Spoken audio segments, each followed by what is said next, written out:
Hello, everyone. This is Russell Clay. This is the Pitcher Nail Down, brought to you by dailyfantasycafe.com. I am Russell Clay. You can find me on Twitter at RussellJClay. As you can see in the little corner here, got a big 15-gamer to break down for you guys today. Take a look at some of the pitching options. Quite a few options overall, but even though there are pay-up options, I think there are some pretty reasonable mid-range guys as well. So I don't think you're forced into a specific strategy today.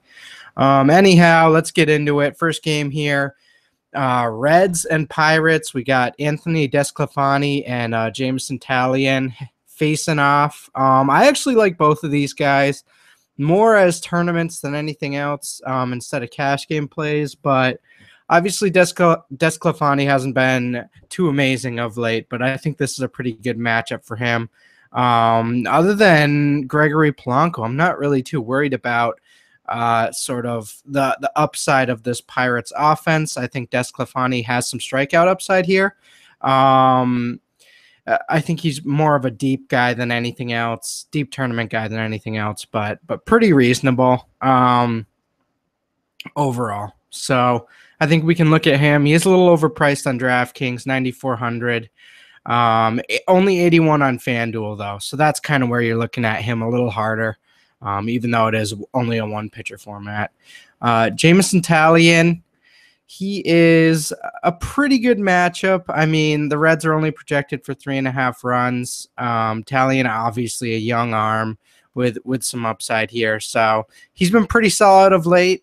I think if you're looking for a pay down option, he's a pretty reasonable play. 6 or more strikeouts in 3 of his last four outings. So obviously getting that strikeout upside up there. So you do like that. Pirates 147 favorites. I think he's a pretty reasonable option. Next one here, Giants and Nationals. Jeff Samardzija versus Gio Gonzalez. It's pretty ugly overall. I don't think I'm looking at either side here. Definitely like the lefties in the Nationals lineup. And this Giants lineup now with Eduardo Nunez and Joe Panic back, I'm not really messing with them either with Gio. So I don't even really view these guys as deep tournament guys. So I think we're gonna roll tonight without either of them. So that's what we're looking at there. Next up here, Cleveland Indians versus New York Yankees. Josh Tomlin versus Michael Pineda. And while Tomlin isn't the best option, I think this Yankees team is really vulnerable right now. We saw it yesterday. I think we're going to see it again today. Without Carlos Beltran, it just moves everyone into a really awkward sort of situation where's the power coming from? Where are the multiple base hits coming from? Mark Teixeira might not even be in the lineup tonight, and that just leaves McCann, Starlin Castro, Didi Gregorius sort of landing in that 3-4-5 area, and I just don't think that's intimidating whatsoever. We still like Brett Gardner, but, I mean, even against a righty, and especially not an easy right-handed pitcher, this could get really ugly. I know they're projected for 4 runs, but once again, I don't see how they hit 4 runs tonight. So I like Josh Tomlin, borderline cash for me on both sites, more of an SP2 on DK, but at the same time, you like that safety. I think 20 points is pretty likely tonight with a potential win. So Michael Pineda, pretty solid, more of a tournament guy. You really hate to go after this Indians lineup at this point in the season. They're really strong. They've been strong all year, especially against right-handed pitching. Pineda's obviously a good arm, has that upside. He has 20 DK point upside tonight. But at the same time, you worry about the depth of this Indians lineup, especially with some of the lefties like Lonnie Chisenhall and Jose Ramirez sitting at the 5 and 6 spot. Even Tyler Naquin batting 8th. I mean, they're just so deep. It does become an issue. So I do like Tomlin. I think he's a borderline cash guy. Pineda, he's somewhere in that tournament range, but overall, I think both of them are better values on FanDuel for me overall. So Definitely like Tomlin, though. The next one here, we're looking at the Twins and the Rays. Irvin Santana versus Blake Snell. Um, Man, I kind of like Irvin Santana again. Not in a cash game way, but in a tournament way. He's pitched really well the last two starts, 5 strikeouts each time out, but only allowed 3 runs total. Um, 20 and 24 DK points last 2 times out. Obviously, it's against the White Sox and Braves, but the Rays are pretty much in that range against right-handed pitching. Obviously, the ISO's still there, but the strikeouts, the WOBA, the WRC plus, all down there in terms of splits, all bottom 10. So since 2015, so you're not really looking too strong at this Rays team. So I do think Santana, especially at his price, is in tournament play. Though I do like Tomlin more on DK, obviously. And I do like Pineda about the same. I'd say they're in the same range tonight. So I guess I don't know what to do with this Twins team, guys. They did get shut down yesterday, but at the same time, it's tough to trust any pitcher against them right now. It's like, what do we do? It's painful. So Blake Snell, lefty. You do like that. Obviously, Max Kepler might be a little less effective against the lefty, but at the same time, I'm not really buying him tonight. I don't think there's a need to really go at him. And the Twins lineup. So Blake Snell, whatever. I'm not doing it. Not doing it. It's been decided. Next one up here, we actually have a really exciting matchup. Noah Syndergaard versus Justin Verlander. Obviously, we worry about Jay Bruce now and the lefties in that lineup, but I'm thinking we're not too worried about Justin Verlander getting blown out by this Mets team. I do like Jay Bruce still as a leverage play against him, but overall, pretty strong. I think he's definitely in cash game play. I like Syndergaard a little more. I think overall, it's probably about an even matchup with salary considered, at least on DK. I mean, 13.6 for Verlander is very expensive, but at the same time, I think you look at this Tigers offense and that kind of averages it out. So, two of the top arms on the slate, but both borderline cash plays for me. I think Syndergaard has a little bit of strikeout upside here with all the righties in this lineup. Obviously, you worry about Victor Martinez and JD Martinez, but at the same time, I think Syndergaard is one of those guys that's pretty much matchup agnostic. If you want to play him, I think he can shut them down. So not too worried about them. And as I mentioned, there's a lot of lefties in this Mets lineup, but against strong right-handed pitching, this is a pretty ugly lineup. So I could see some strikeout upside here for Verlander. 8 to 10 Ks is definitely viable. This should be a low-scoring game, so I'm totally fine with going at either of these guys. If you do want maybe a little added security and upside from the pitching tonight, so definitely what you're looking at there. Rangers and Astros. Dallas Keuchel versus Martin Perez. Keuchel definitely has some upside here. Obviously, we've been pitching really well of late. The strikeouts aren't there. 4 to 6 really every outing. But other than that Tigers start, he's been really consistent. I mean, borderline cash consistency, regardless of the opponent the last month or two. So you really like that. I think there is some strikeout upside against this Rangers team. A lot of switch hitters that are primarily left-handed bats. So I like this matchup. Astros -168 favorites, projected for 5 runs. So we should get some nice run support against Martin Perez, who you're definitely not looking at. I hope you're not looking at. Please don't look at Martin Perez in any format. But as back to Keuchel, yeah, I think this is a pretty decent matchup, even with some of the intimidating bats in that lineup. Only projected for 3.5 runs for the Rangers. So, I think this is pretty intriguing, and I think he has a little more strikeout upside than normal against this lineup. Next one up here, Giovanni Gallardo versus Miguel Gonzalez. Orioles versus White Sox. Pretty even matchup. White Sox projected for 4.8. Orioles projected for 4.5 there. So pretty intriguing. Overall, I'm not really too intrigued by either Gallardo or Gonzalez. I just don't see the upside. Normally, we like targeting the White Sox at this stage in the season, but Gallardo simply hasn't been there in terms of results. So I don't think you can trust him. He really hasn't gotten over 20 DK points all season. Even at 5.5, it's pretty tough to trust him to get 15 DK points or 25 FD points at this stage. So tough to trust. Not enough upside in either of these matchups. So Miguel Gonzalez is all right, but again, you look at the park factors, you look at this Orioles lineup and their power against right-handed bats. You worry about Chris Davis, you worry about Mark Trumbo, and obviously Machado.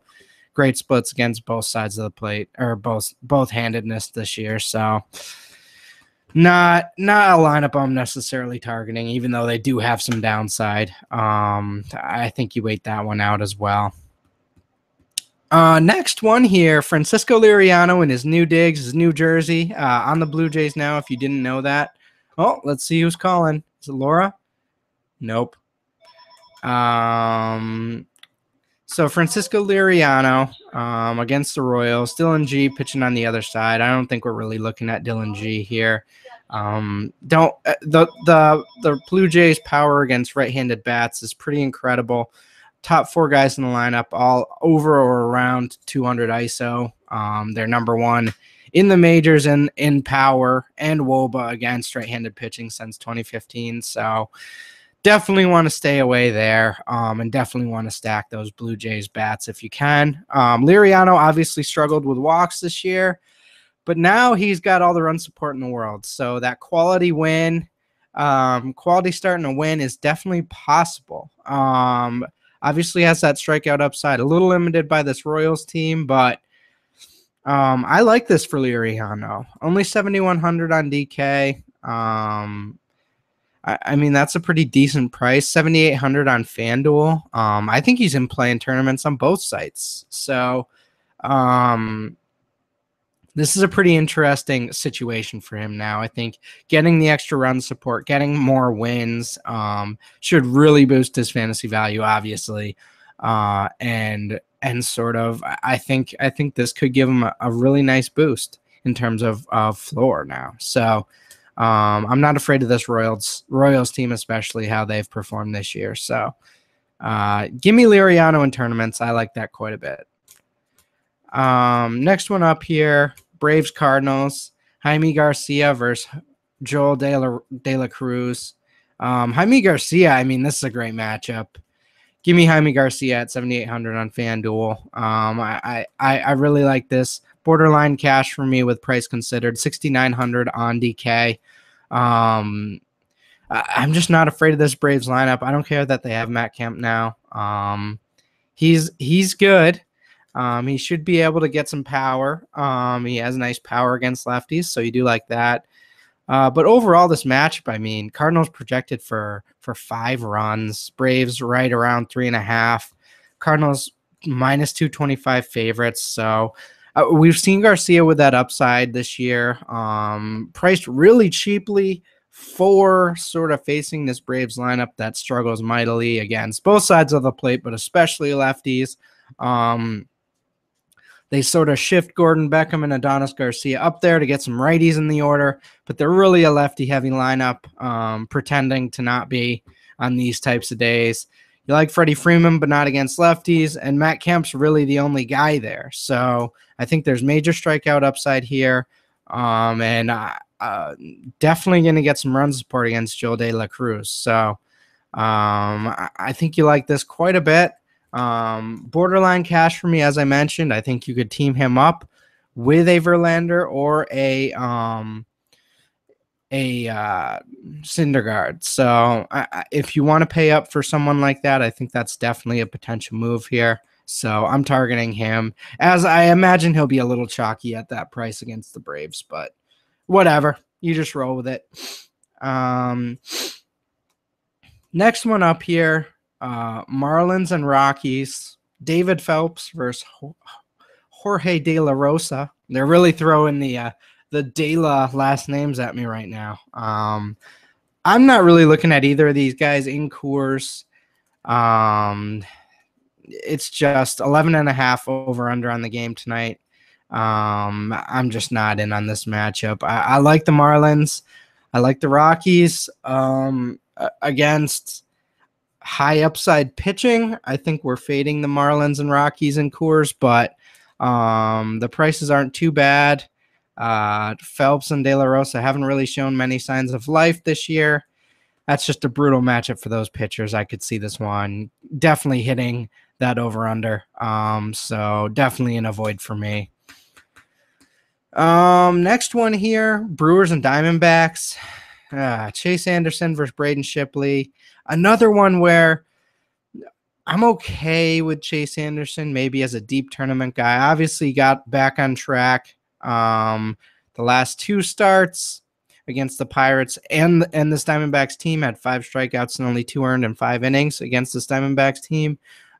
So it is nice. You do worry about Jake Lamb, though. You do worry about Michael Bourne in this lineup for Chase Anderson. Struggled mightily against lefties this year. But, hey, righties, he's been okay. And you know he's going to be smiling the whole way through. So in terms of tournaments, he's really just a deep tournament guy. But if you're looking for something, maybe with a little upside, I'm not as afraid of this Diamondbacks team as most people are, even at the home field. So I guess instead of playing Anderson, it can just be more of a fade Diamondbacks at their prices. I guess that's more of the move than actually play Chase Anderson, because there's Jaime Garcia in that range, which you would obviously not play him over, but I think he's an intriguing guy to take a closer look at for sure. Braden Shipley, a good start against the Dodgers. 6 innings, 4 strikeouts, no earned runs. So, I mean, he does have that second start upside, I suppose. This Brewers team has really struggled since they let Lucroy go. So,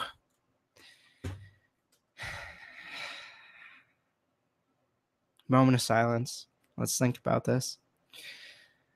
No, okay, no. All right. I took a moment of silence. I thought about it. We're not playing Braden Shipley. I'm not doing it. All right, good. I'm glad I made that realization. Okay, moving on. John Lester versus the A's. Dylan Overton not on DK's slate, so that's kind of something to keep an eye on there.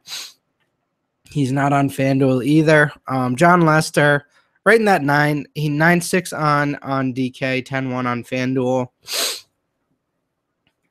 FanDuel. But against lefties, the A's are actually pretty decent. It's righties where they really struggle. So you see all the righties move up in the order. Vaught out of the lineup. So there is a lot of power here.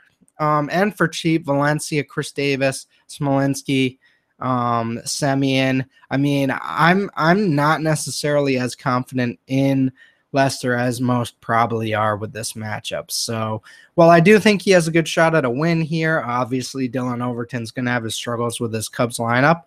I'm not quite as in on Lester sort of dominating from the get-go here. And I'd actually prefer some of the other options that we already talked about. So not necessarily something I'm looking at here. So yeah, I mean, pretty weird to fade Lester on a slate like this, but unless you're doing tournaments, I definitely don't trust him in cash. Next one up here, Stephen Wright versus Scott Kazmir. Red Sox versus Dodgers. pretty mediocre game, 7.5 over under, and I sort of get it. I'm not necessarily going at Wright or the Dodgers here. I think that matchup kind of just averages itself out. You do worry about Seager, Reddick, Gonzalez. I think that's a pretty interesting combo to go at Wright with. Obviously, Wright's fallen off a little bit here towards the middle of the season. So overall, it's an okay play for Wright in tournaments, but you can definitely see the upside of this Dodgers line up against him. So that's what you're looking at there.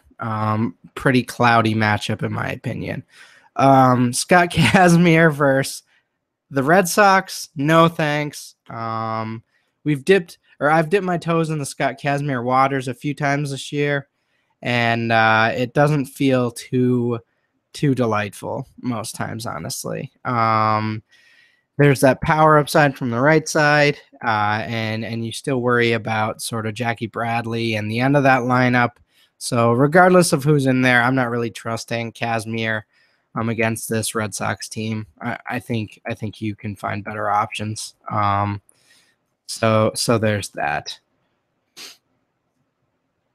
Next here, Felix Hernandez versus the Angels. Tim Lincecum. Obviously, you're targeting Mariners with Tim Lincecum, Cano, Seager, the lefties in that lineup. I think a full stack is in order. Mariners projected for 5 runs. I really like the potential for them to go over today. So obviously that means Lincecum's out. Felix Hernandez, certainly not the Felix of old. Obviously dealing with injuries this year. It's tough to pay $9,600 for him when there are other guys at $9K. I mean, Lester's in that same range. I think I'd rather pay for him. Even Stephen Wright has been more consistent this year, so tough to trust him even against a weak Angels team. He is a tournament guy. I will say that. Not even necessarily a deep tournament guy. I think you can fire away with him in a tournament, but don't feel too confident in it and don't get too much exposure because he just hasn't been himself this year. So I think the upside's potentially there, but at the same time, it's been a lot of mediocrity from a former dominant pitcher. So I would be conservative with how I use Felix tonight for sure. Last one on the slate here, Phillies at Padres.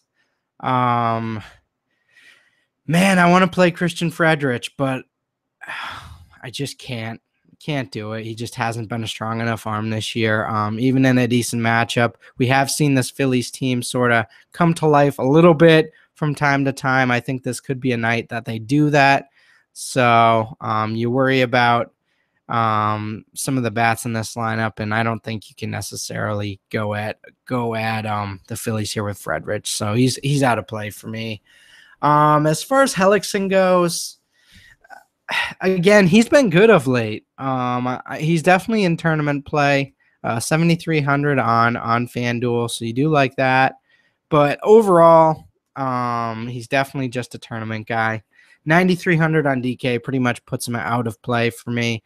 So I think that's pretty straightforward there. 7,300 on FanDuel, you might be able to take a tournament shot. 9,300 on DK is just way too much. So does have some upside, but again, we've seen the Padres not be total pushovers against righties this year. So that's kind of what you're looking at there. Overall, again, I think Jaime Garcia is really the highlight of this situation. I think you can really target him and feel comfortable about it. So that is the pitching slate for tonight, guys. So check it out. Have fun tonight, and as always, check out Daily Fantasy Cafe for all our great tools and content.